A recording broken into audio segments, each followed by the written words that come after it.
What's up? What's up, melanated family? How's everybody doing? This is your brother. So check it out. I gather around everybody out there. If you know someone or if it's you that currently or in the past has had to deal with the loss of a loved one, right? So today, real quick, I'm gonna talk about the grieving process. You feel me? This is something that I haven't avoided the conversation, but I knew at some point I would need to kind of delve into how I dealt with certain things. Um, I've said it before on this platform and many other places. I'm 41 years old. My dad died when I was 8. My mother died when I was 19. Right, so I've had to, in during my adolescence, I've had to deal with the loss of a extremely important figure that was in my life at the time. Right, so all of us, not most of us, go through things of this nature. You feel me? I know a lot of people who didn't lost moms, dads, aunties, grandmas. So let's get into it real quick. Like, how do you manage the grieving process? Like, how do you grieve? Is there a correct way to grieve? Is there a wrong way to grieve? You know what I mean? So anybody you know who has lost a loved one and they're having a difficult time with the process, send them this video, family. We're about to get into it. If you're lucky enough, excuse me, if you're lucky enough to haven't lost a mother or a father or a child or a brother, because one thing I don't think people talk about enough, and I don't mean to sound insensitive here, but grieving, in my opinion, family, is a relationship based thing, right? Because if I'm close with my mother and I'm around her every day and she's nurturing me and she loves me and she means the world to me, that death is gonna feel a little different than when your dog died or your auntie that you don't see all the time. You know what I mean? So there's like grieving barometers based on the level of pain you've had to experience, right? So we're gonna take this in a few levels because many there's different sides of how people can learn from this, right? So first we're gonna get into for the person grieving, right? You lose your mom, your auntie, your dad, a pivotal person in your life is no longer there. They're here today, tomorrow they're gone, right? If any of you haven't had to deal with a grieving a loved one in this manner, that's pretty much how it feels. That they're here today, tomorrow you got to just figure this shit out, right? So because I think, just my humble opinion, I've dealt with it pretty well. My mom's been dead for 20 years now. Like I said, I'm 41. The beginning of the grieving process for me, of course, I made some mistakes. I was just 19 years old. I had 2 kids at the time, but when I look back, I see the things that happened that helped me and the things that actually hurt me. So let's get into it. Because the first thing that you feel when you lose someone really close to you, someone you're around all the time, right? The biggest thing you want is you kind of want the world to stop. Like on some real shit. You kind of want it would benefit you if you can wake up the next day and the world doesn't do anything. Nobody goes to work, nobody goes outside, nobody smiles, nobody walks their dog. That would benefit you because then you can just sulk and grieve and deal with it. But one of the biggest problems of losing someone that you love or losing someone that you you were really, really close to is you wake up the next day and everybody's moving on with their life, right? And really, if you're really hurt, all this shit bothers you. Like seeing the mailman, seeing a mom smiling while bringing her daughter to the car to go to school. All this shit, you don't even know why, but you're irritated by all of these human actions, all of these human interactions. It's irritating you because you can't do that with the person that you love. You know what I mean? So we got to realize that of course you want the world to stay still and not move because of what you're going through. You quickly realize that's not the case. So you have to manage that. You have to understand that you can't take this out on nobody. People aren't um trying to offend you or put you in a bad space. It's kind of something that you have to deal with, right? So the next thing I would say is, in order to successfully, um and this isn't for everybody, but this is how I got over it or how I got through it, not over. let's be clear how I got through it. And, hopefully some of these tips can help some people. Another thing I would say is you got to make sure you feel. You have to make sure whatever you're feeling, you allow yourself to feel it. I think I did a good job without even knowing it. I did a good job of this. After my mom died, 19 years old, already got 2 kids, in college, job, like I got a whole bunch of stuff going on. I, being a man, this is before my mother's situation.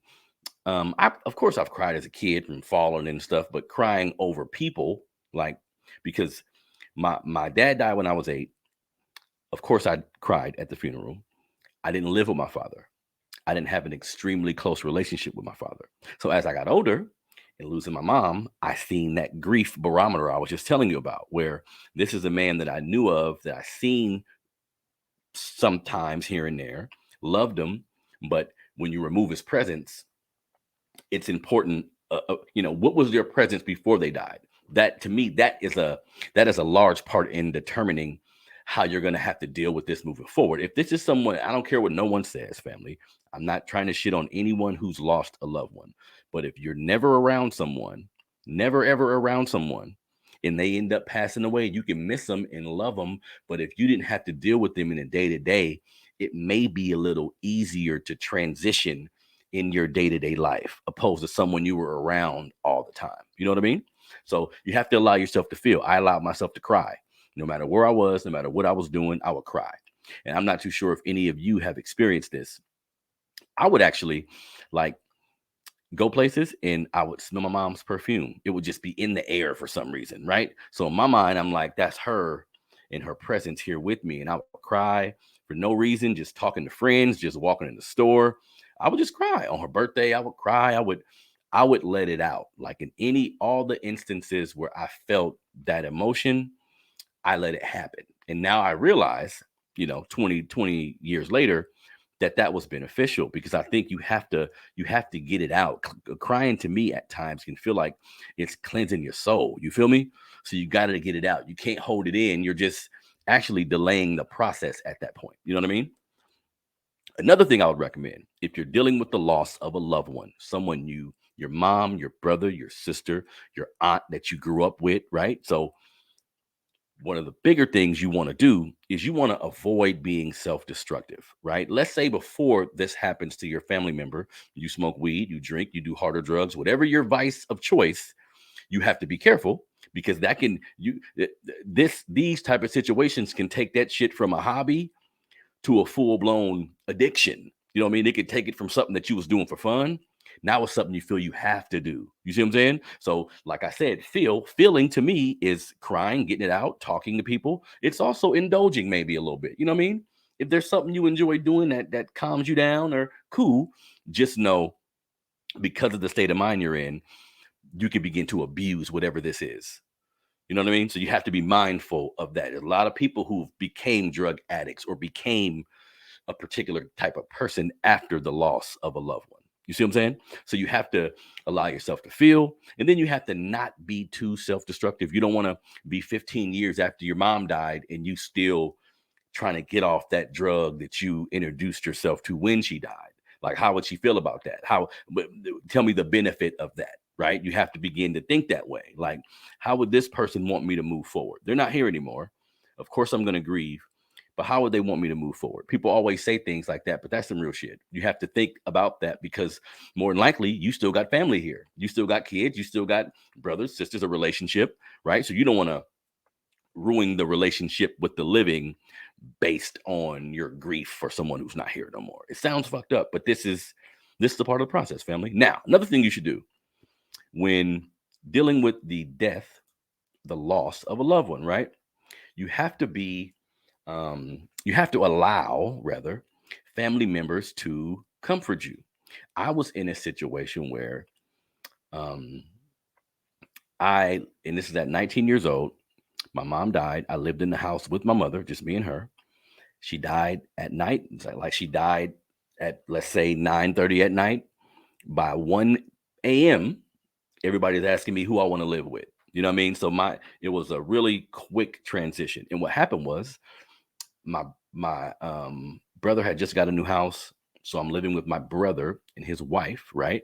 And my brother's wife and her family, and this is hindsight, family. This is me thinking back on how everything transpired, right? They tried their best to comfort me, invite me, and this is not just them, but people around me tried their best to comfort me.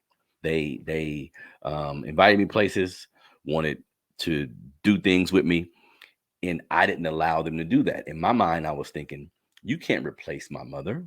I'm comparing the women who were attempting to bond with me or show me some comfort. I'm comparing them to my mom. Like, how unfair is that to do that to someone? You know what I mean? So it's important to allow people around you to help. Now, also, um, well, I'll get to this in a minute on how, if you have a friend a or someone close to you who is dealing with the loss of a loved one, how you can proceed. So I'll get to that in a minute.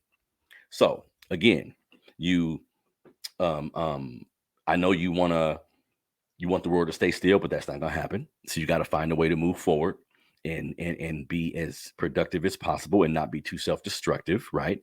Allow yourself to feel, cry as much as you need to, wherever you need to. Like, don't be too proud of those moments, because, or don't be too proud to cry. Like, put your ego to the side. Again, to me, this is cleansing the soul. This is creating small steps of moving forward, right?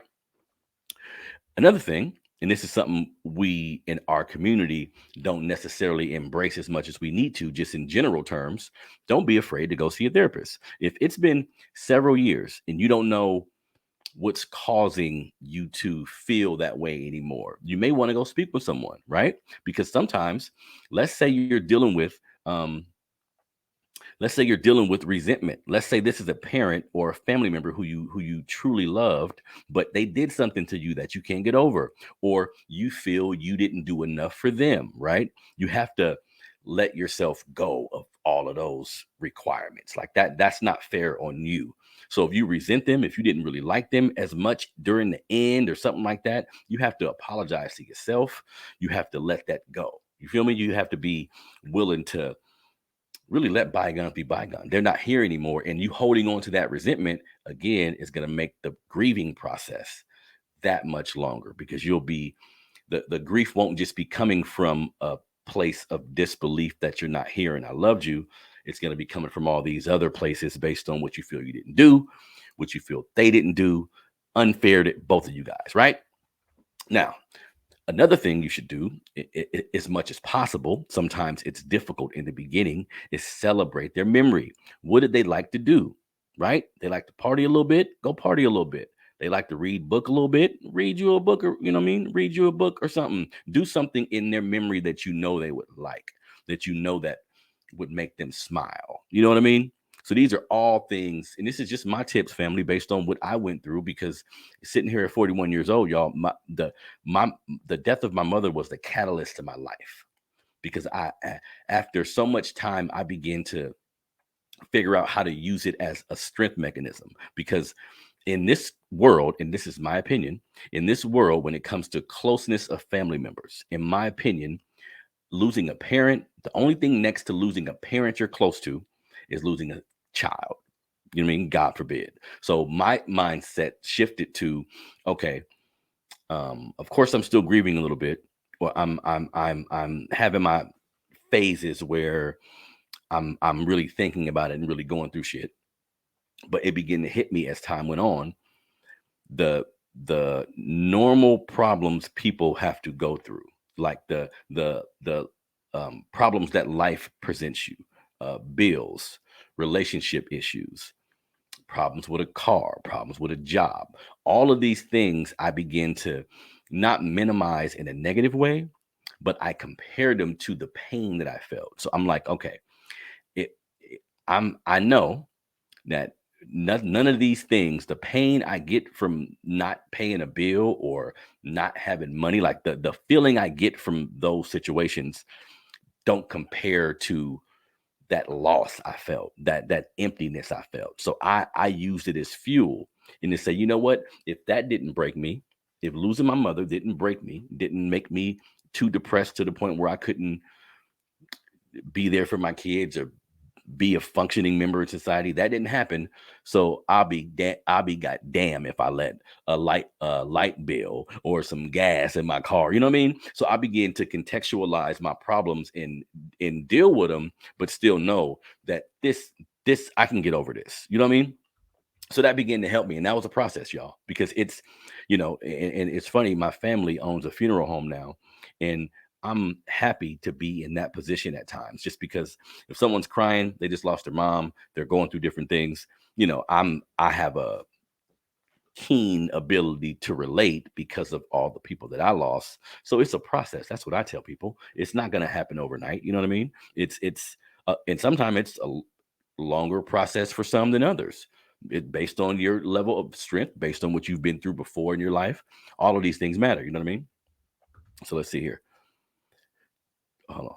Okay, so that is for a person grieving. So let's go over it really quick because I want y'all to understand this. Let's talk about it in the comments. Give me some tips or pointers that you may have figured out along your journey.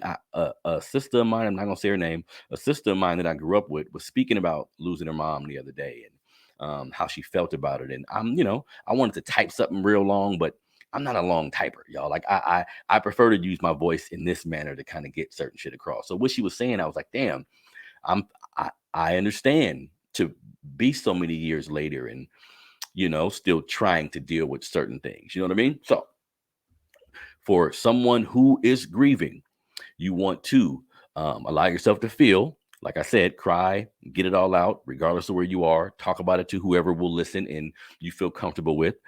Don't become too self-destructive. Don't get to taking hella drugs and shit that can get you addicted to a point where ain't no coming back. You know what I mean? That period, that grieving period sometimes can make or break you depending on the kind of person you are. If you grieve and you turn the grieving into like self-loathing, you can end up hurting yourself, somebody else, and basically say, fuck the life you have to live here on earth. And that can affect everybody around you. If you got kids, it's going to affect them. If you're in a relationship, it's going to affect them. There's going to be a trickle down effect of you pretty much creating like not purposeful, but you're creating almost a toxic environment for the people who are still living when they deserve love and they deserve time and attention and all that shit too. This is what makes it so tricky though, family, because you're trying to deal with what you don't have anymore, which essentially could be feeling as though you're looking in the past while still trying to move forward with the people you still have here. This is extremely difficult. You know what I mean? Now, for someone who is helping someone grieve, let's say your girlfriend, your wife, your best friend, your cousin, someone around you that you love just lost a family member, right? They lost someone close to them. They're different now. They're crying in a manner you've never seen them before. They're doing things that's out of character. You love them, so it's hurting you to see them go through these changes. The question becomes, can you help them? If so, how? Right? And I am thankful that, like I just said, my sister-in-law and her family, very welcoming. Everyone tried to bring me into their circles. I denied them based on my immaturity and my ego and not quite understanding how I was feeling. But I had partners, like the same friends I have now at 41, same 4 or 5 friends that I have now, I had at 19. Well, we've been friends since we were kids, actually. But my friends, without even knowing this, and I tell them this a lot, I think they formulated the best possible way of helping someone grieve, and they don't even know that they were doing this. I just realized years later, like, damn, that was kind of brilliant. The methods that they used to help me, it made me want to be around them more. So let's get into it. If you are dealing with a cousin or a brother or a close friend who just lost someone, the first thing you don't want to do, please don't say this, right? Please don't say this. They're crying, they're grieving, they're talking, they're sharing with you. There's kind of an opening there for you to say something. Don't say, I know what you're going through. I repeat, if you are dealing with a family member who just lost someone close to them, let's say it's your cousin, it's your brother, even a close friend, someone you're close to, someone you're close to just lost an important figure in their life. One of the worst things you can tell them is, I know what you're going through. Or that's one. I know what you're going through. Or it's gonna be all right. It's gonna be all right. Let God got it. It's gonna be all right. Nobody want to hear that. Not at that moment. That's time. That's down the road. We can talk about that kind of shit. Right now, I don't want to hear that it's gonna be okay. I don't want to hear that you know what I'm going through. How? Even if you're a person who's lost someone at the moment, if it's someone very critical in your life, nothing feels bigger than that. So I don't care who you tell me you lost. It can't feel like this. This is a part of the grieving process. You know what I mean? So don't tell them you know what they're going through because you don't. Don't tell them it's gonna be all right because it's not. I I begin to tell people like if they listening to me, it ain't gonna be all right for a while. You gotta be okay knowing that it probably ain't gonna be all right for a while. You know what I mean? So don't say those things to someone who's grieving. You're gonna make it worse, family. Third thing you want to do is give them space. Give them space. If you guys had a relationship previously where you joked with each other a lot, you were very conversational while going somewhere or while driving in the car, it's your job to make them feel comfortable at this point. If they want to talk to you at some point in time, they will, but give them space. If you used to play with them a lot, back up. If you used to call them a lot to say nothing, back up off of that a little bit.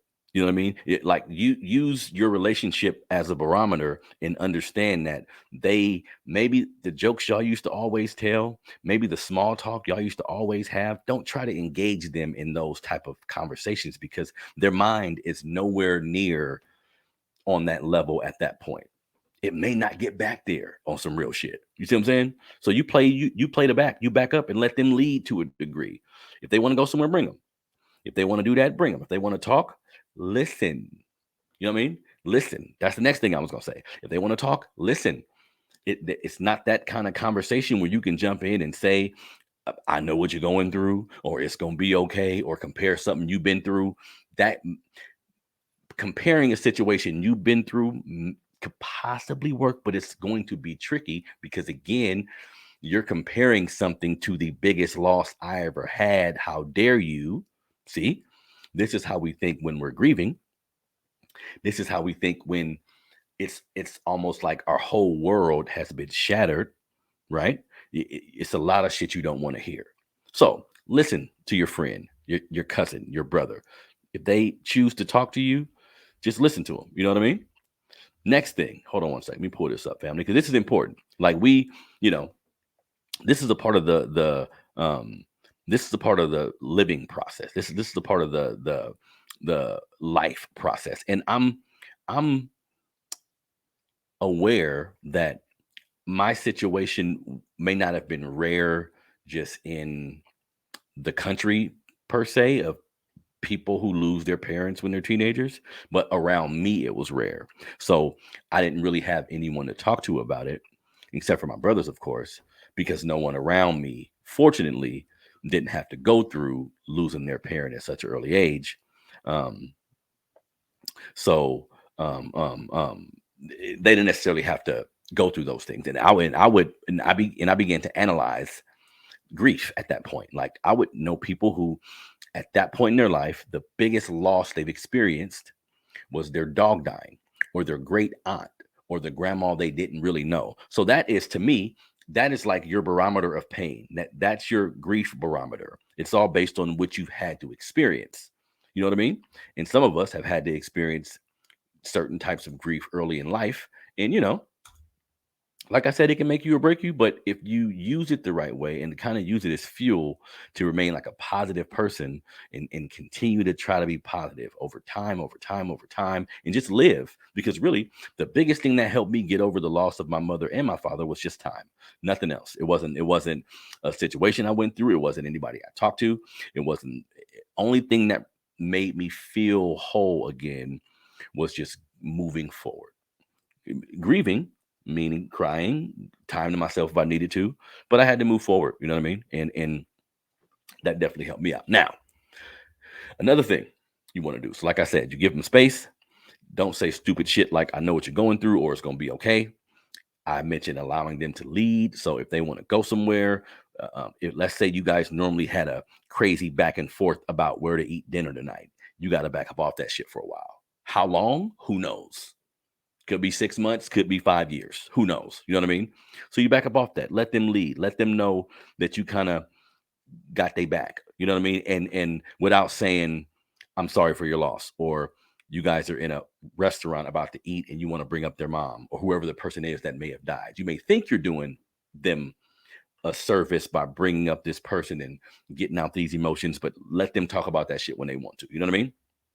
Another thing you can do for someone helping a friend or a family member grieve, because this is important, family. You don't want to allow the grieving process to negatively affect your life long term. That's what you don't want. You see what I'm saying? Because I think too, like because it's been 20 years for me. Let's say even after year 15, I'm still crying all the time. I'm still in a distraught state at certain times. Then maybe I need to go see someone. Maybe there's some underlying issues that I have that I've never really addressed. You know what I mean? So all of these things can be brought to the light when you're grieving, but you have to be aware. You know what I mean? So again, and also so allow them to lead and don't allow them to be self-destructive. Like I was just saying, for the person grieving, don't become self-destructive to the point where you can't live a regular life. So as a friend, as a brother, as a mom, if you see the person you love grieving, you give them space and you be there to support them. But if you see them being destructive, you may have to step in, knowing that this could affect their life long term. You know what I mean? Another thing you can do, if you have a family member or someone who's grieving, bring them somewhere, like surprise them, bring them somewhere, somewhere to eat, somewhere by the water, somewhere relaxing. Probably somewhere relaxing would probably be the best thing. If they were a very social person, then maybe a social environment. They may not socialize, but they may just be comfortable in the environment where it's a lot of shit going on. So know your friend, know who the person is, and bring them somewhere. And then when you get there, do not bring up their dead relative. Don't bring that shit up at all. Don't ignore the elephant in the room if they want to talk about it, but don't bring that shit up. They can be hyped that they at the beach and they get to take their mind off of it, and then you get to talking about that time their mom made some banana pudding, or that time your mom made some bomb ass gumbo. They don't want to hear that at that point. You have to get to a point after grief that you can think of a memory and laugh or smile. For a lot of us, that takes a minute to actually get there. You know what I mean? So back up. Don't crowd them. Don't, you know what I mean? Provide too many words thinking you helping. That shit ain't actually helping. You feel me? Also, now, so that's how you handle it, in my opinion, family, for people who lost someone, people who are trying to assist someone who just lost a parent. This is a extremely difficult process, right? And again, it's all gauged on the relationship. I don't care what nobody say. If your dad wasn't in your life and never, and he dies, you may cry. You may be thinking, what if? You may be thinking, damn, that's the dude who had me. I do remember those few times we were together. That's going to hurt you. But getting up and going to work tomorrow may be a little easier for you than someone who's seen their parent every other day or had a very, very close relationship with their parents. So that matters, y'all. But, grief is grief. And these are all steps that people can take just to relieve themselves. You know what I mean? Because you could be carrying that baggage for years upon years upon years. That person's gone. There's people here who need you, and you're not being productive in their lives based on your grief. So that's something you have to kind of check and be aware of, which is unfortunate if you think about it, right? That you don't have time to kind of soak or have those moments where you don't want to do nothing, because it happens quickly. And then let's say you're working and your mom died or something, they'll give you a couple of weeks off. They'll be sincerely empathetic towards you, seeing how you look and seeing how it affects you. But this is America. All right, your ass been out 2 weeks. Come on now. You know what I mean? I don't have to fire you over that shit. That it can actually go there. You see what I'm saying? So grieving is an extremely difficult thing, family. I don't wish it. I don't wish what happened to me. I don't wish it upon nobody. And I had a revelation too, because I used to feel losing my mom at 19, I was gypped.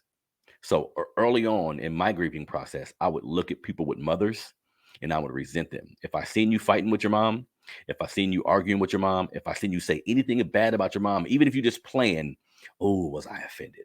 Like, how dare you, motherfucker? At least you got him out. You know what I mean? Again, lashing out on the people around me when it's not their fault at all. So I used to think because I was only 19 and she died, I lost all that time with her. So the grieving hurts more because I'm still an adolescent almost. Like I'm not a fully developed man. And so many things I want to ask her, so many things I want to talk about, so many things that have happened in my life since she's been gone that I know she's looking down on me, but she hasn't been here to experience with me. Right. So I had a revelation, and I think because I know my situation was bad. I used to think if your mom died at 95, what you crying for? That was really my mentality. Think about how stupid that sounds. If your mom died at 66, I would be thinking, well, at least she got to be with her till she was 66. My mama died when, you see, that's woe is me type of mentality. When in actuality, if my mom died when I'm 19, I had 19 years to spend with her. That's not a long time in the grand scheme of things. That really, really hurt me, right? Well, what if you did have your parents until they're 65, 70?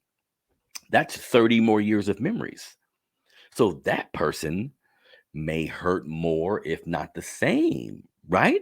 Because they had many, many, many more memories with this person, which could add on to the grieving process because you have more to think about and more to digest, and maybe you become more reliant on them, or the relationship has grown into something more fruitful in friendship, like, because you guys are older, so you never know, right? So I had to remove that from my thinking. Like, losing a parent or losing someone close to you can really affect you regardless of how old they were or you are. You know what I mean? So last thing I'll say, for all of us who are alive, right? This is the worst thing you can do if, God forbid, something happens to you and you're the person everybody's grieving about, right? So now we get into that. We talked about the person that's grieving when losing a loved one. We talked about the person that has to help someone grieving the loss of a loved one. Now we're talking about the actual person who leaves this earth. What could you do to make the grieving process more comfortable for your family, right? Because I was just reading an article that stated when the $68 trillion will be passed down to will be passed down through generational wealth in this country between now and 2047. And Black families are getting shut out of that, or they anticipate we will get shut out of that because we don't plan our death as far as will and estate, life insurance. So family, if you want to help your family when they have to grieve your loss, this is for all adults, everybody 18 and over, as a matter of fact. If you want to help your family grieve your loss, take care of your shit, take care of your business, get life insurance, write out a will, like do some estate planning. I think because of our time here in this country and how things have played out, we've adopted this get everything now mentality. We want everything now. We're not thinking about 20 years from now. What could I do tomorrow? Like I'm hungry at a motherfucker. Fuck saving money. I need to eat today, right? Like, we need to figure out the best way to remove ourselves from the struggle mentality so we can live life, so we can plan life. You know what I mean? You're doing your family a disservice if they're losing one of their closest family members and they don't know how they're gonna move on without you just physically in their presence. Now they gotta pay $9,000 because your ass didn't have no money. Now they got to do these car washes, which I hate seeing these fucking car washes and these GoFundMe's when our people die, because life insurance is pretty inexpensive. Like, on some real shit. If you just wanted life insurance to cover your death, like not leaving anybody money, that's not too expensive. So we have to reconfigure how we think about some of these things. You think about that. Think about your family going through the loss of or not having you anymore, and then dealing with not having money, then dealing with the fact that you didn't leave them anything. Like, when we talk about wealth in this country, when we talk about men and leaders and the leader of the house, you have to leave your kids something. A lot of us don't think about this process until it's too late. And I see it all the time in a funeral home, family. I told you my family owns a funeral home, and the most common problem that I see that the families have, the most talked about thing that goes on is the fact that this person isn't here anymore, and we do not have the money to bury them. And then a extra layer is always added because this kind of shows you a mirror too. If you're 40 years old, 50 years old, and somebody in your family die that you love to death, right? And you have no money to help out, that's glaring. That's a reminder to you of where you may be in your life. So we got people dealing with this. The fact that they mama gone, mama didn't have life insurance. I don't got no money. I may have just got out of jail, or I'm just in between jobs, or I'm struggling myself. So this loss is actually highlighting my insecurities. It's highlighting the things I'm not that good at. You see what I'm saying? So it's a death is an extremely revealing moment.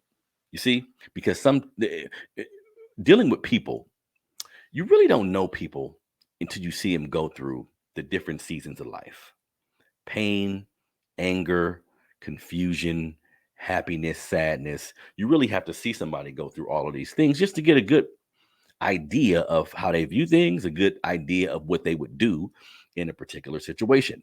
You know what I mean? So you have to get life insurance. You have to plan for your estate, even if you don't have any money.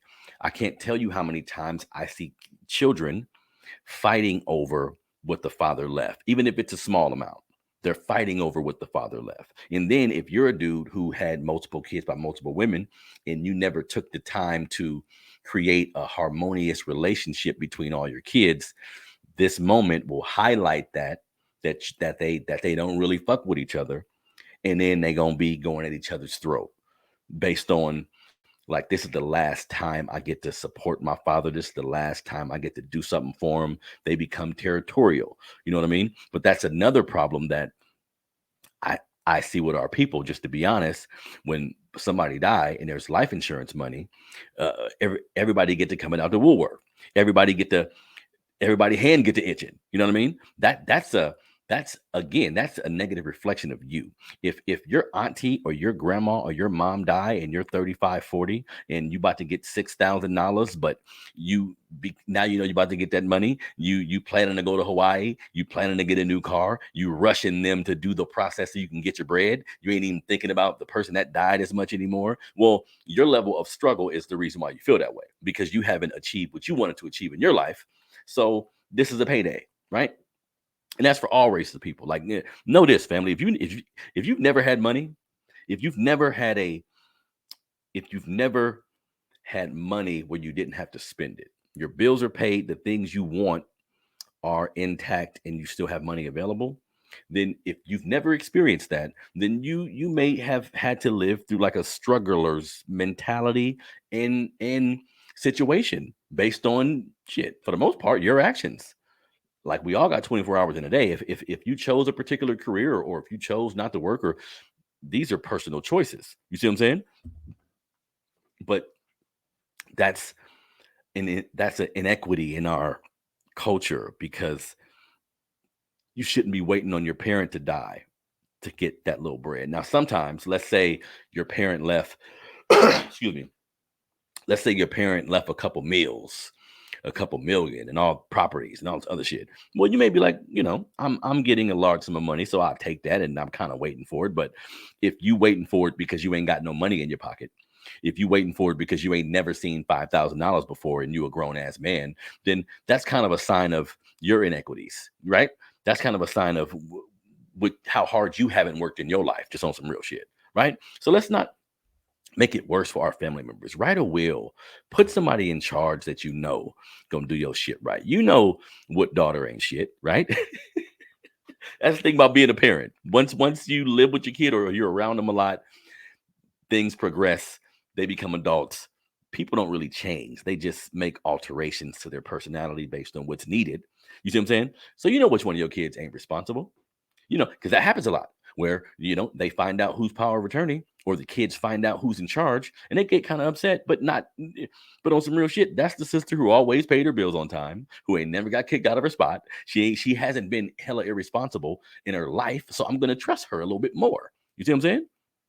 But this is a part of life. Like grieving, losing people is a part of life. I don't wish losing someone really close on anybody, but we have to learn how to deal with it so we don't become a nuisance to the people that are still alive, right? So there's no time limit on it though.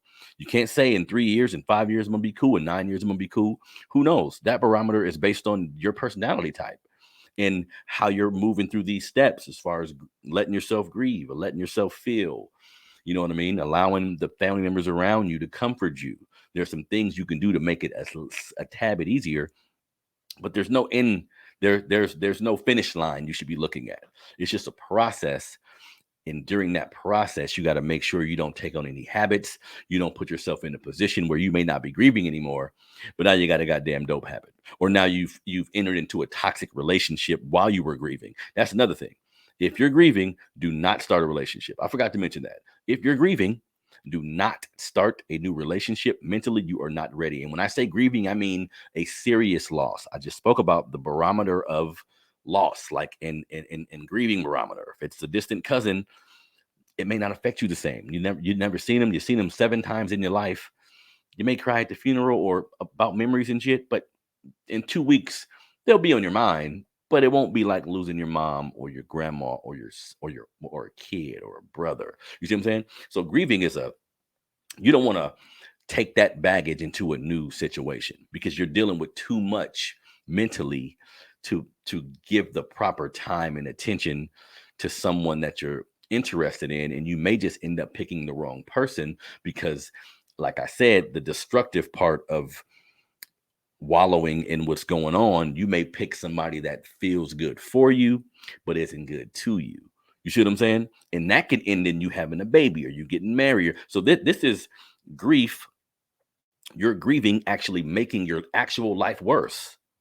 Think about that, right? So it goes from a feeling of loss, a feeling of helplessness, a feeling of grief, and you miss this person. That's all personal and internal.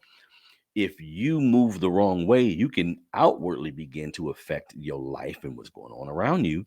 And ultimately, I don't think anybody that loved us that's not here anymore, I don't think any of them would want that for us. I don't think they're looking at us grieve and cry and go through things in life because of them and they're proud of it or they're happy because we are grieving for them. I don't think that's the case. You see what I'm saying? So it's nothing to get over. I'll never tell you to get over it. The process is going to take as long as it takes you personally, but it will subside. The feeling of loss and um ravishing emotions of either be crying or yelling or whatever you do, it'll subside over time. That amount of time is again based on who you are. You feel me? So this is your brother Harrison, the Melanated Convo podcast. Please, man, like the video, share the video. If you're listening to this on one of the audio platforms, Overcast, Spotify, Google Podcasts, Apple Podcasts, all of these different places, leave a review. Tell me you like the show. Tell me you hate the show. Tell me you don't like my voice. Tell me let's talk, baby. This is the combo. You know what I mean? Sometimes the only thing separating you and information is a conversation. You feel me? So this is your brother Harrison.